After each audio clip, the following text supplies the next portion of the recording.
Sergei Lavrov, Russia's longest-serving foreign minister, the face and the chief executor of Putin's foreign policy, has vanished from public view for 2 weeks.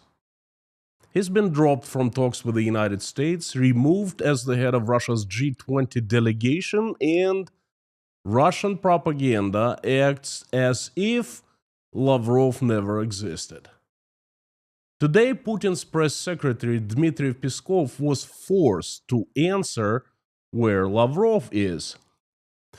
He said, Lavrov is working hard. Everything is well.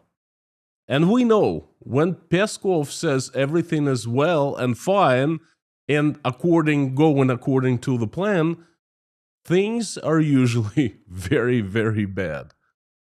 So what really happened to Sergei Lavrov? Was he quietly sidelined, or are we watching another Kremlin show aimed at influencing Donald Trump and the West? Let's find out. Howdy, everyone. My name is Konstantin. Welcome to Inside Russia, where usual Russia is explained by the unusual Russian. As usual, you will not find any BS propaganda or lies here. Instead, you will find plenty of truth, common sense, and logic. And some emotions, because I am living through the tragedy my country is going through.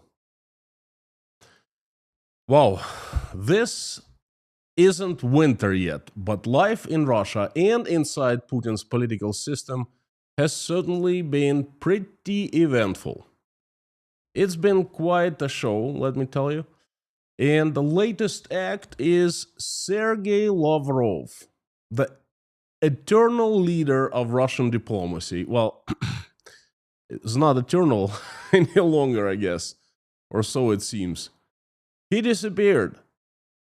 The real question is that, has Lavrov been really sidelined, or his disappearance is just a show aimed at promoting Putin's political game? I'll give you the answer at the end of this video. First and briefly, let me tell you who Sergei Lavrov is and why he is so important. Number one, where does Lavrov really sit in the vertical of power?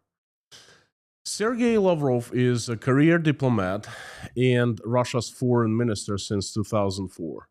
The longest serving in post-Soviet history. He is also the member of Russia's Security Council, maintains constant presence at various summits, and a permanent member of BRICS, Organization for Security and Cooperation in Europe, in the United States, a permanent member of Russian team at the United Nations, etc. In a Western political system, that would make Lavrov a political super heavyweight. In Putin's power system, the vertical of power, although he sits high, that the key decisions are made by a very small circle around Vladimir Putin. The Siloviki, those power agencies, the secret police KGB sits above all, the federal police force, the army, those who are armed, and the foundation of Putin's power. Those who can use, and they use, violence against Russian citizens. So the key decisions are made by them and by the presidential administration. That's really the force, the gray cardinals behind Vladimir Putin. And the foreign ministry mostly implements those decisions. Sergei Lavrov doesn't shape key decisions, he executes them. Sergei Lavrov sits high in hierarchy, in the vertical of power, but his ministry is downstream from the real center of power.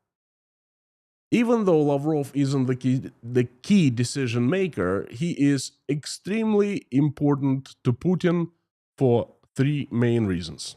Number one, Lavrov is institutional memory and professionalism. Career diplomat from Soviet times, ex-UN ambassador, Lavrov speaks the language of multilateral diplomacy fluently. He is the best of the best. He knows every player, every format, every procedural trick. You name it, he knows, and he's been there. That's gold for the president who doesn't trust many people. Number two, Lavrov is the respectable mask of Putin's regime. Foreign observers describe Lavrov as a tough, sophisticated negotiator, the polished front end of the very rough foreign policy. For 20 years, he has been the guy who takes Putin's worldview, no matter what it is: Crimea, Ukraine, NATO, Georgia, multipolar world, the collective South, whatever. Putin says jump, Lavrov says how high. So he takes Putin views on anything and wraps them in legalistic, historical, and pseudo-intellectual language. And he excels at that. When Putin couldn't travel outside Russia for some time, it happened, he was pariah pretty much everywhere in the world due to ICC warrant. Lavrov went in his place to BRICS, G20, Africa, etc., acting almost like Putin's stand-in. There simply isn't anyone else in Russia who could do that. And the third reason Lavrov is important to Putin is because he is loyal executor, not rival, never rival, not even close, not one thought.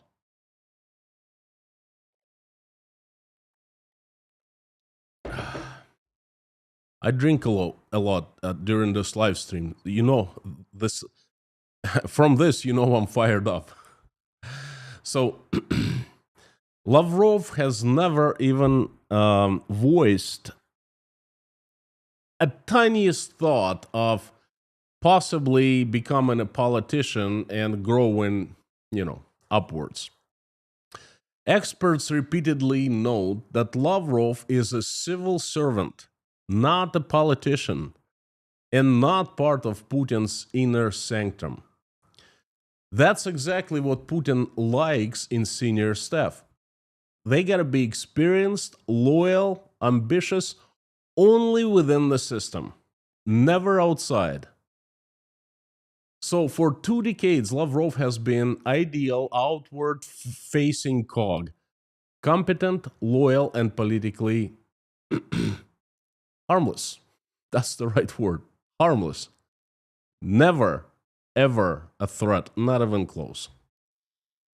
Now, do you understand how important Sergei Lavrov to Vladimir Putin is? He's one of the people who's not powerful enough, but certainly who Putin can rely on in the most sophisticated, most sensitive situations. So Lavrov is indispensable. At the same time, there are limits of Lavrov's importance. Major foreign policy decisions, Georgia 2008, Crimea 2014, the full-scale invasion to Ukraine in 2022, those decisions were driven by Putin himself and the security bloc, those few that sits around Putin who make the key decisions, not by the foreign ministry. Lavrov learned those decisions later and then started justifying them. And the freshest example, of course, is February of 2022, when Lavrov was asked so many times about Russia invading Ukraine, and he laughed off, saying, oh, it would never happen. And when it actually did happen, just days after he had spoken, it would never happen, he was in shock, and it was clearly seen. He really thought it would never happen. So he learned later. The Minister of Foreign Affairs, that makes foreign policy as well supposed to. Analysis of Putin's system show that the vertical is built so that even very senior ministers are replaceable managers, while the true core is tiny. Again, Putin, Patrushev, Bortnikov, the head of the secret police KGB, Medvedev, and a few others. So, in terms of real power, Lavrov is central to the show, but peripheral to the script. He matters for how Russia looks and negotiates abroad, not for what Russia fundamentally decides to do. And then, just like that, that very important person, just like that, disappears. Vanishes into thin air. By the way, if you're enjoying this report so far, please hit the like button now and subscribe. That helps many people, many more people to see this message, and I find it very important.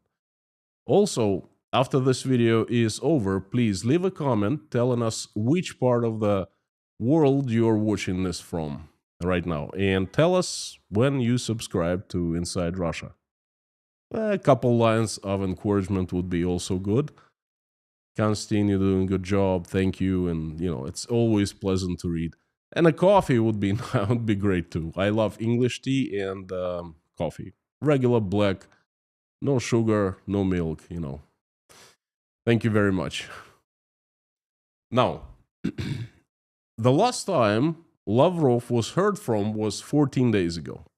On October 29th, he made a statement that the position of the administration of the US President Donald Trump on ending the war between Russia and Ukraine radically changed. After the Alaska summit, Trump directly and publicly stated that, in his opinion, this was not about a truce, but about a sustainable long-term peace. And now Lavrov said it became just a matter of truce. That was his last statement. There have been so many reasons to speak for the foreign minister, and he usually spoke on big events. For example, Russia testing the new weapon systems. Then military escalation followed. Then the USA reestablishing nuclear bomb testing. Then G20 coming in South Africa. Usually Lavrov spoke non-stop. And then this time he went silent despite having so many possibilities. And not just silent, he hasn't been seen. Lavrov has not been seen. Everyone noticed that something was going on. November 4th, when Lavrov was not even mentioned in Russia's delegation to G20 meeting coming in South Africa on the 20th of November, instead of Lavrov, Maxim Oreshkin, the deputy head of President Chief of Staff office, was appointed the head of Russian delegation. Now, that was extremely odd. That had never happened before. The only explanation for that would be Lavrov is very, very ill and simply could not make it. But that's not the reason to silence him, to not speak of him. Quite on the contrary, it would be beneficial to mention the role of Lavrov. Now, him not leading the delegation is like, I don't know, Tim Cook being absent from annual Apple new product presentation, and everyone, the vice presidents of Apple would be speaking of different products, and they would be acting as if Tim Cook doesn't even exist. Okay, that's how odd the situation is. Now, the following day, on November 5th, it kind of got even crazier.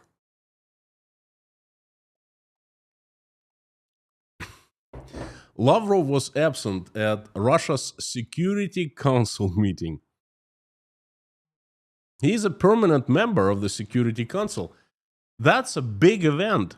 Putin always leads the Security Council. Medvedev is there, Patrushev, Bornikov, all the Siloviki, and Lavrov. So that showed us that something was very wrong for Sergei Lavrov. And rumors started going rampant immediately. That people started picking up this idea. And this idea was that Lavrov fell out of Putin's favor. That Lavrov made a big mistake that destroyed chances of the meeting between Putin and Trump in Budapest.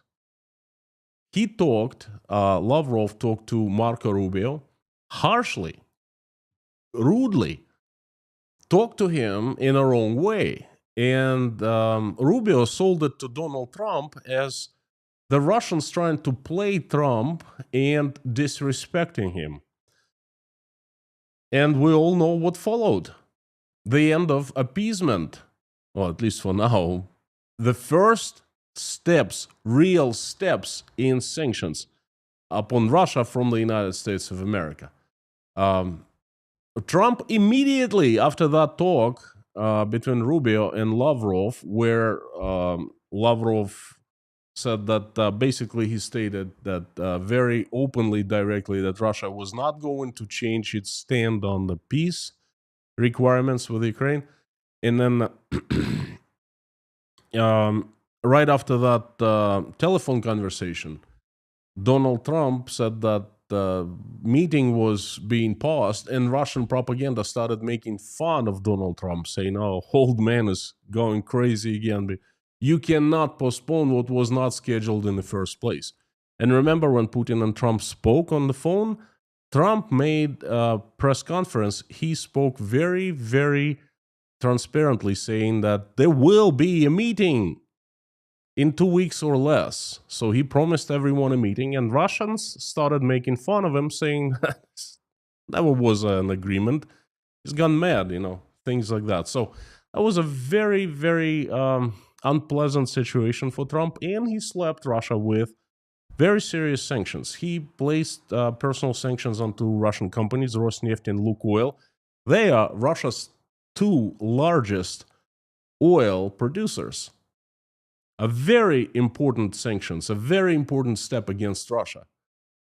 And by the way, we start seeing the results of that decision right now, 3 weeks later. Lukoil just announced 2 hours ago that the force majeure situation is happening and backed out of its largest foreign project, Western Kurna 2 oil field in Iraq, one of the largest oil fields in the world, where Lukoil owned 75% of the project. No more force majeure. Lukoil vanishes into thin air. Yeah, whoever tells you that the sanctions don't work, well, this is it. Take this line from this video, shove it up their throats, okay? Lukoil is done. That's a big deal.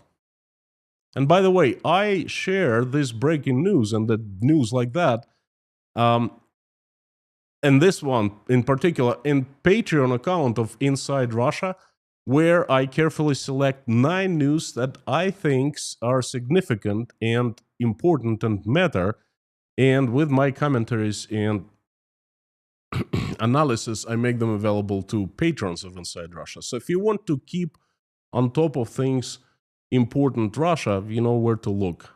Patreon account of Inside Russia. Consider subscribing, give it a chance. You'll have the best news that most likely, most of them you will not find in any mainstream media. They are important. Now, this is possible, returning to Lavrov, this is possible that he fell out of favor, right? Rumors. Not confirmed, just rumors. And today, bingo. Dmitry Peskov, Putin's press secretary, when pressed about whereabouts of Lavrov, and as Lavrov has become such a big elephant in the room that you can simply not ignore it any longer. So it kind of went into the official level. He was asked, what the heck is with Lavrov? Where is he? Dmitry Peskov answered that Lavrov was working hard and all is well with him. And that is another signal that all is not well with Sergei, for Sergei. Because we know that what it means when Dmitry Peskov says everything is going according to the plan, it usually means that everything is going down to hell. And that's exactly what he said about Sergei Lavrov today. Oh, all is well. Yeah, we heard that music before. If I were Lavrov, I would be worrying.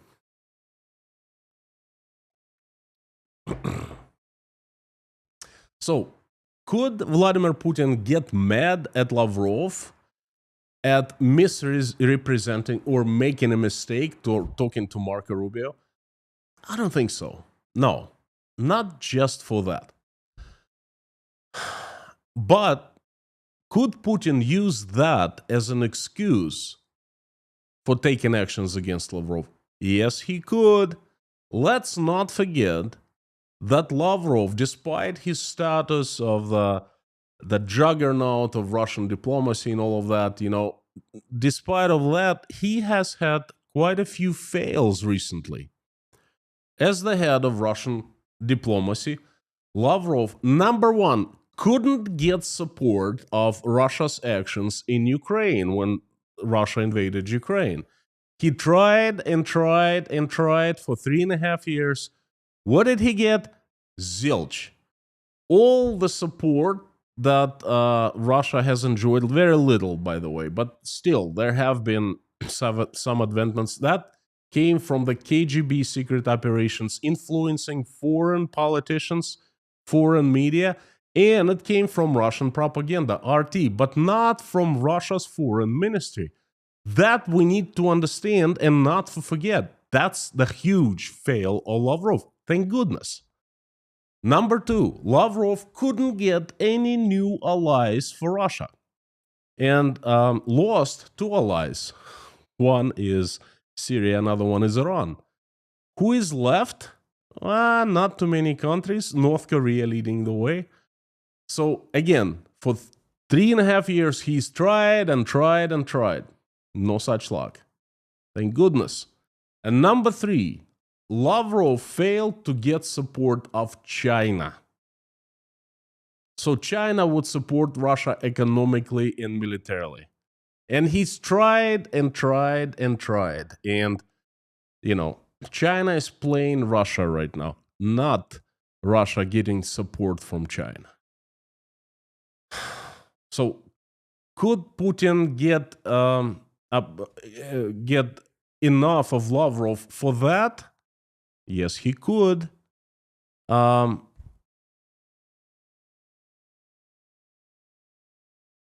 What does it mean for Lavrov? What would it mean if it was true? We don't know, but nothing good. Okay?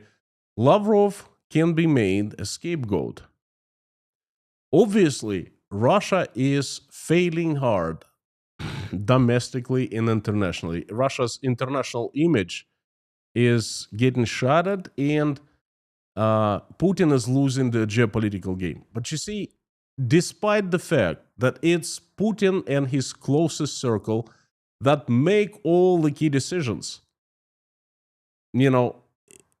Russian Ministry of Foreign Affairs is acting as the facade, the executor. And the thing is, Putin is the great leader of Russia.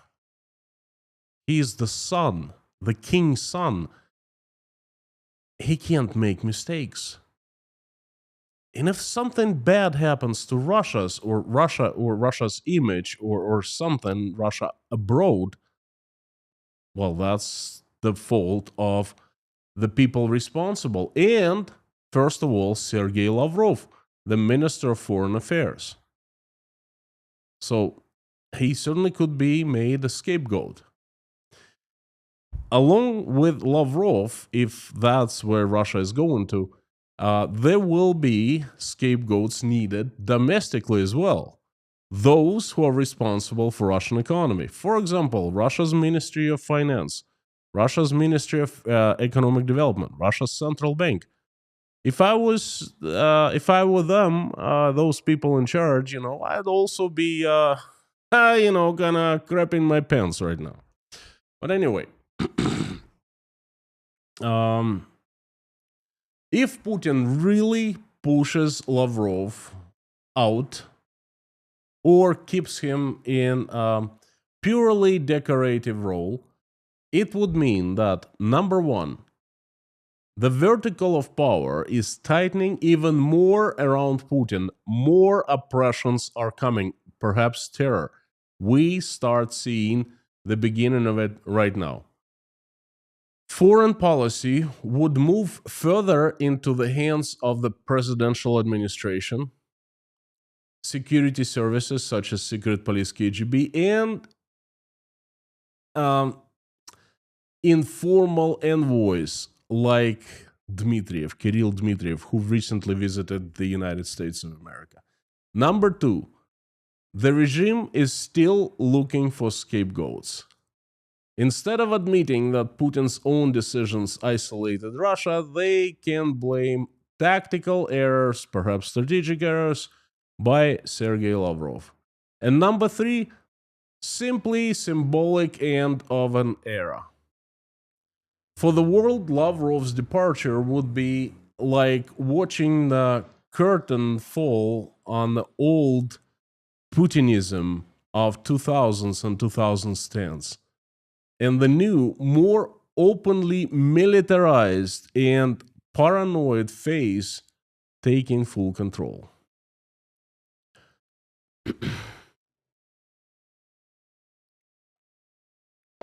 That if Putin sidelines, really gets fed with Sergei Lavrov and, pushes him aside. There's also another scenario. What we're seeing right now could be a continuation of the game of carrots and sticks, the grand game of geopolitics. Sticks, the military testings, the bombings, the escalation, and the scapegoat who bears responsibility of Budapest talks failure. Lavrov, bad guy. That's his mistake. No, not Putin's mistake, but Lavrov. He's the one who messed everything up and destroyed this fragile construction. So Lavrov is the bad guy and he needs to be punished, and he is being punished. Donald Trump, look at me. I know who's responsible. I'm taking him and I am doing something really bad with him. He disappears. And me, Putin, the good guy, I step out to the front, offering to continue to negotiate the peace in Ukraine. Listen to me, okay? I just showed you my sticks. Burevestnik, Sarmat, Poseidon, those blah, blah, blah. Then they're the best weapons in the world, because we spent like 20 trillion rubles on them over 25 years designing and building, just like the tank armada. Mighty Russia possesses all the weapons. But we're ready to put that all aside because we're very peaceful. We never invade anyone. We're the good guys. We're the Russian world. We're the Christian values, So I am willing to continue negotiate with you. That could be the script of this disappearance. And you know what? There are different experts who say that Lavrov was truly out. The thing is, today I'm making speculations because I don't know which scenario is right. No one does. Not one single expert is so deep on the inside that he or she knows what exactly is going on. Only Putin, Lavrov, perhaps 3 or 4 people know. That's it. But we're going to find out very, very soon. If the second scenario, this grand show, and Lavrov is simply being used and as a tool to influence Donald Trump again and continue negotiation, if that is true, then we're going to see the developments probably within 1 or 2 weeks. It's going to be back to the negotiations. Lavrov will be perhaps punished somehow, and I don't mean like real bad. Perhaps Putin will publicly say that he's not happy with Lavrov, things like that, you know. So, but nothing will happen to Sergei, and he will continue being the minister. Now, if it's the first scenario, if Lavrov is sidelined, and this is serious, then we will know too, because Lavrov will keep being in oblivion. Russian propaganda will just simply act as he doesn't exist, never existed. And something will happen because perhaps the minister will be changed by Vladimir Putin and actions will be taken against Lavrov. Again, we're going to find out very soon, within a couple of weeks. But all in all, this is a good situation. Both scenarios are good for us because it shows that the stability of Putin's system, the vertical of power, is vanishing. As they say in Russia, rocking the boat. Putin's boat has started rocking. And it's just another tiny push. But you know what? Combined, many pushes like the economy, the foreign policy, and so forth, fail after fail after fail, they add up, okay? And the boat starts rocking more and more. And if Putin can, in any scenario, if he, everyone else is looking right now at Lavrov, and he's one of the pillars of Putin's system. He's been there forever, and they think to themselves, if Putin can do that to Lavrov, his top guy, what can he do to us then? And it's a very scary thought for them, and it's a very good thought for us. So this is it. Get ready. It's gonna get more interesting. And we're waiting on the news about Sergei Lavrov. I'll keep my eyes open, so please keep on tuning in. Thank you so much. Don't sign off yet, because I'm going to answer your questions in the live stream chat. First, sip of this wonderful water.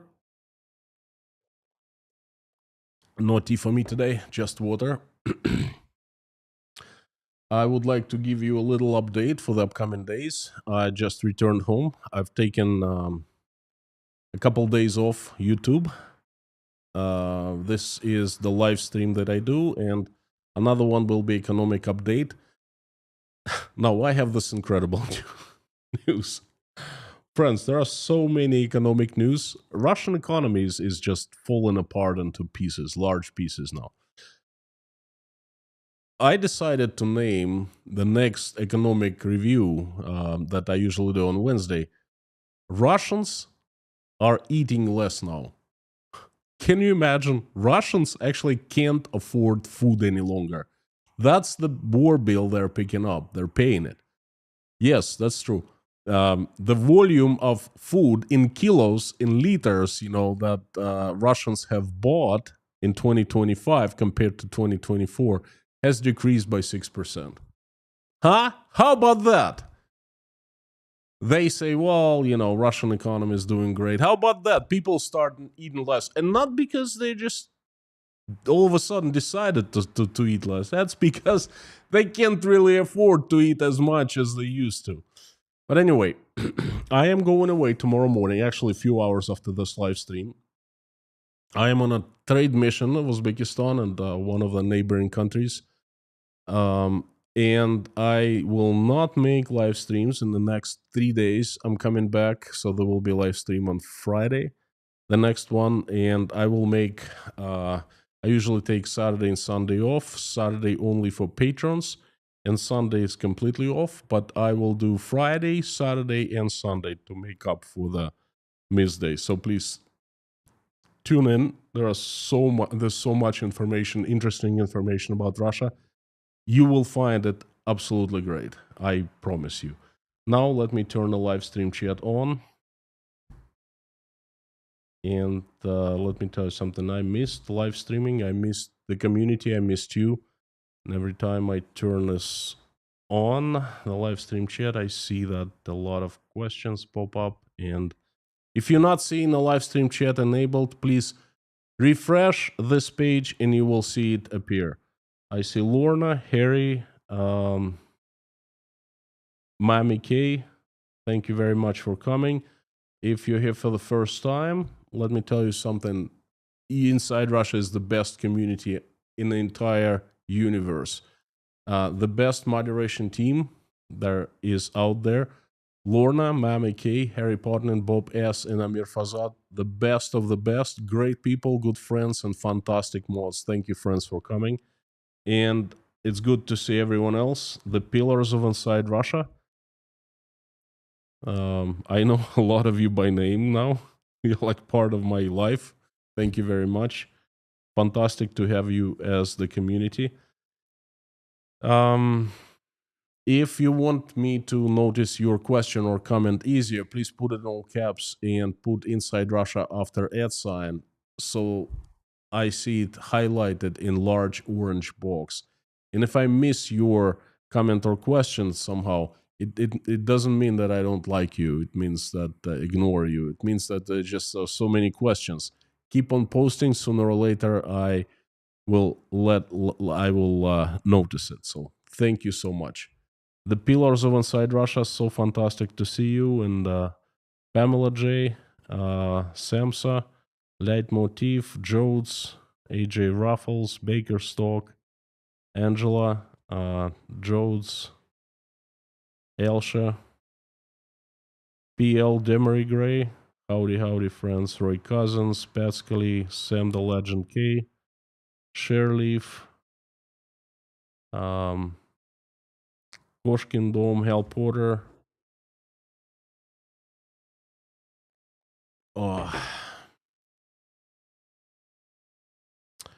Now I'm gonna jump into the questions and the comments that are highlighted in orange or in all caps. Just just like Leitmotiv did. Thank you very much. Bowie, Maryland. Great to see you. So, who's next? Bakerstock. Let me know how you liked my today's message. Did you find it interesting? Goran, 5216, a simple question. If you're under the glue of the KGB, why should we talk about where we are watching from? Feel unsafe? How would you feel unsafe? I mean, they know where I am. They follow me. Well, once in a while I notice. But how would that put you in danger? Let's say you're from, I don't know, Serbia or Croatia. I don't understand. Please explain.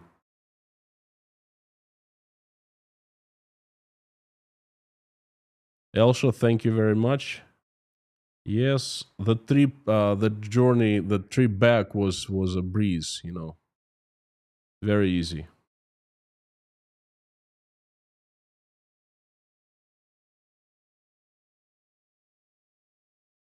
Billy Bob Joe, howdy.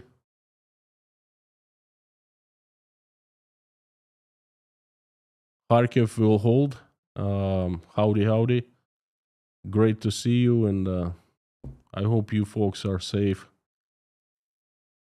Been to Kharkiv so many times. I established design institute that grew from a few engineers to 600, over 600 engineers, almost 20 years ago. What a fantastic city, you know. What a tragedy.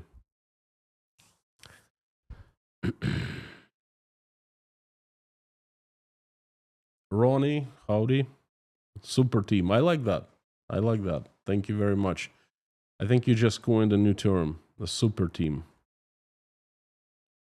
Michelle Derome, good to see you. Scott G3110, hello from Washington State. Sending my love to Washington. Sherleaf, howdy. Another great stream. Thank you much. Thank you very much. Thank you.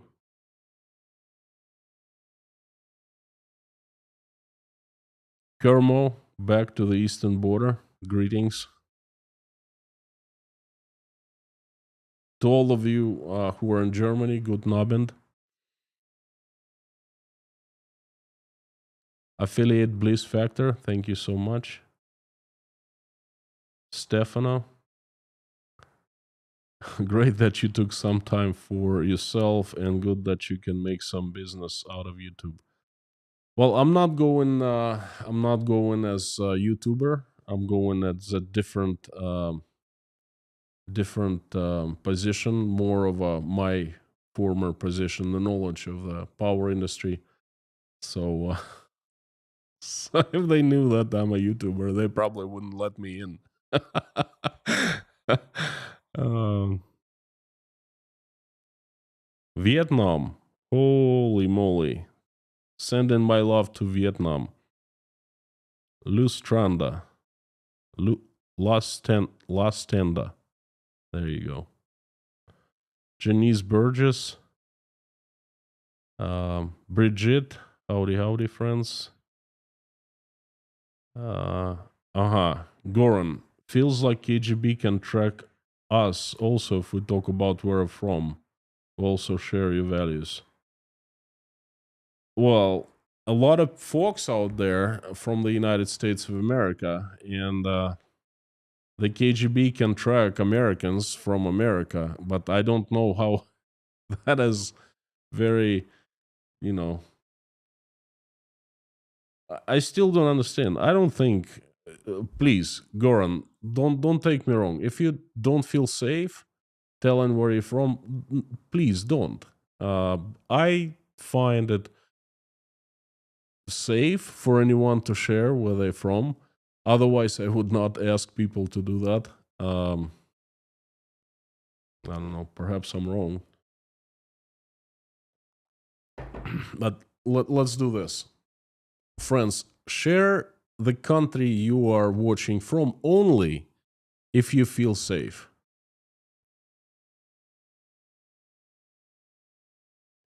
Laura from Italy, ciao. From Portugal, Rudy von Thysenhausen, Portugal.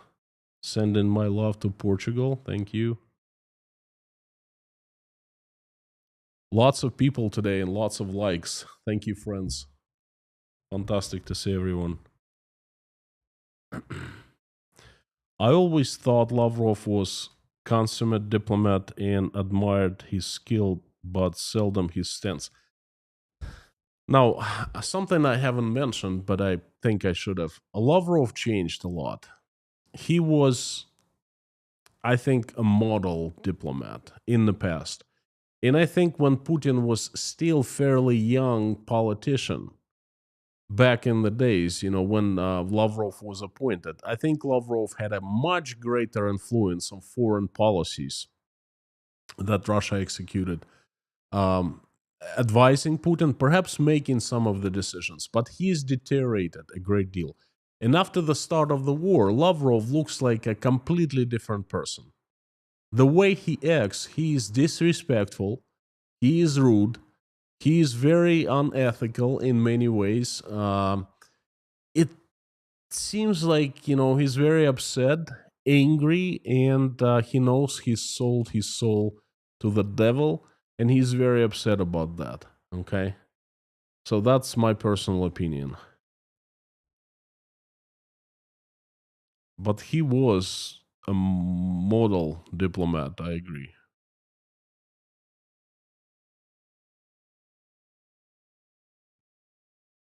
Johnny Quid, thank you so much for good words.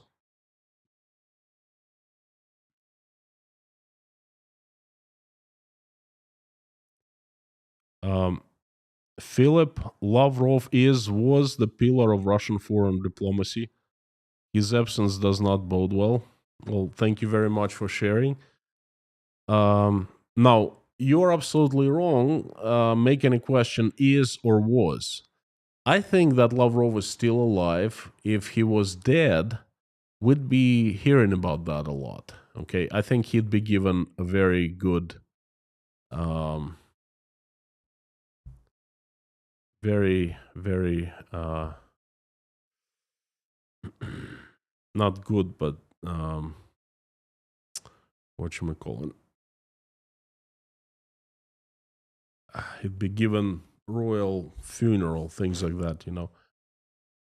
Um, so I think he's still alive, and the big question is what's going on. But again, we're gonna see in a couple of weeks, and don't fall for any so-called experts that tell you what has happened. No one knows. Unless they have direct contact with Vladimir Putin, which I doubt very much.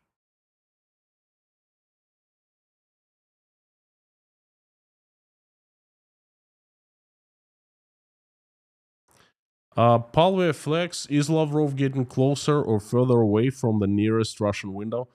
Um, Good question. I don't think that he's at that point where, he's next to a window. I think it's much different situation. He's one of people who is very close to Putin. Okay, and if he's gotta go, it's not gonna be out of the window. That's just too obvious, too unelegant of a solution. If he's gotta go like that, there are different ways. Make it look like an accident, like old age or things like that. You know what I mean? So that Russians wouldn't. They would say, "Oh, we had such a great diplomat," and then after Lavrov is dead, the facts would be popping up. Oh, he was not such a great diplomat. Oh, he framed Putin and he did this and he did that, and you know things like that. Um, Hello from Czech Republic. Hope you enjoyed anything you've done during your break. Pavel, thank you so much. I had very good time with my family, with Michael and Natasha, and that's pretty much all I've done. I recharged. I followed Russian news a little bit. I saw your email from you. I replied. I won't be able to do anything for a few more days until the end of the week. It's been pretty hectic, but it's my life now. I have a lot of things going on. I was trying to make a couple canned videos to upload while I'm gone, but unfortunately, I didn't finish them. So that's it.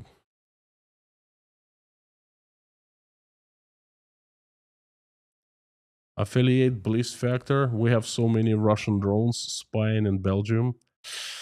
Very sorry about that. Russia's gone mad. Houston, Texas. Listening to. Thank you so much. Sending my love to Texas, where everything is bigger and better. So I heard.